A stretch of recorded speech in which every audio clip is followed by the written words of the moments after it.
Its mission accomplished at NASA, the very first planetary defence operation has successfully struck a harmless space rock orbiting an asteroid millions of kilometres from Earth. The goal was to nudge the little moon into a new orbit. It was an unprecedented dress rehearsal for the day an asteroid ever finds itself on a collision course with our planet. 3, 2, 1. Oh my gosh. Oh, wow. Awaiting visual confirmation. A direct hit, millions of kilometers from Earth. The world's first ever planetary defense mission. A success that is far from a coincidence. Oh, fantastic. Oh. NASA is going on the offensive.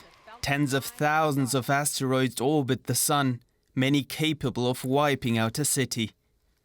While none of them are an imminent threat to the Earth, the agency decided it's time to test its planetary defense systems. The idea behind DART, the Double Asteroid Redirection Test, was to launch a small spacecraft toward a space rock, smash into it at high speed, and alter its course.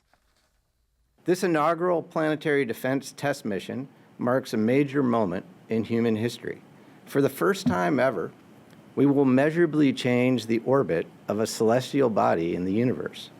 Doing so has clear benefits in ensuring humanity's ability to deflect a potential threatening asteroid in the future. NASA proved it could hit a small object in space.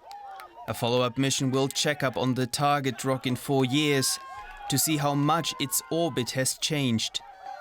But first, it is time for celebrations. I'm joined now by Zulfikar Bani from DW Science. Zuli, great to see that they managed to nudge that little moon, as we put it. What would happen, though, if a big asteroid came our way? Oh, Ben, you want to hit me with a big question straight away. OK. If a big asteroid hit Earth, you may lose a city or two. You may wipe out the dinosaurs. And, of course, we are today's dinosaurs. So that may be what will happen. But NASA is very, very determined to say that there are no immediate threats. I mean, they use this term in the foreseeable future. In terms of space science, the foreseeable future is a shed load of time. So there are, in the asteroid belt, which is reasonably close to us, between Mars and Jupiter, about just over 1 million known asteroids. But none of those asteroids, the ones that we know about, are an immediate threat to Earth as it is. So it's a big threat. It could happen, but it doesn't have to happen tomorrow or the day after. So would you say the huge price tag attached and all that work and science and research is justified? I think, personally, it probably is justified. Look, I mean, the administrators at NASA, Bill Nelson, Pal Melroy, have both, said this is a success. What they've succeeded in doing is showing that this automated system has been able to, A, determine between two different asteroids, one orbiting the other.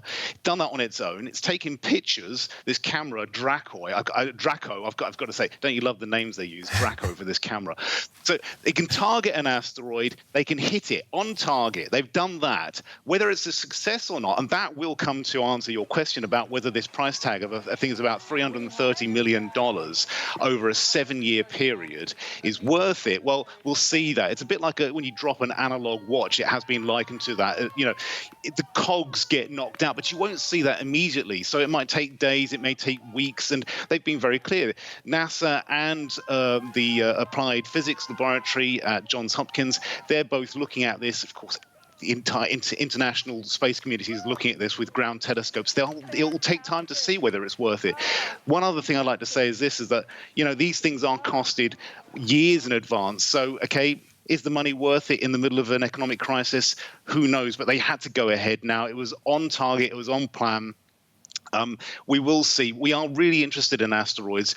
Actually, because of the crises that we see on Earth, we need to see whether we can protect ourselves, but also they do hold valuable resources, we think, like nickel and iron, things that we may use for space habitations, but also to bring back to Earth. And space missions have done that, brought back minerals. So, I'm not an economist, but it's fascinating stuff. It's good for knowledge, and it could also bring back economic benefit to Earth. So in that sense, depending on what side of the fence you're on, it was worth it, yeah. Zuli, really briefly, just how difficult is it to do something like that, if you can sum it up in a sentence? Would you say a shot in the dark? Yeah. I mean, it is, just launching a rocket, your common or what is it, garden or common rocket, just launching a satellite is difficult. They can go wrong. Look at Artemis. They've just knocked off the third launch attempt. It is really difficult. Everything, things can go wrong at every turn. So it is difficult. They've done it, this bit. It's a success up to now. We'll see if it's applause all round, Ben. Also to Zulfikar Bani from DW Science.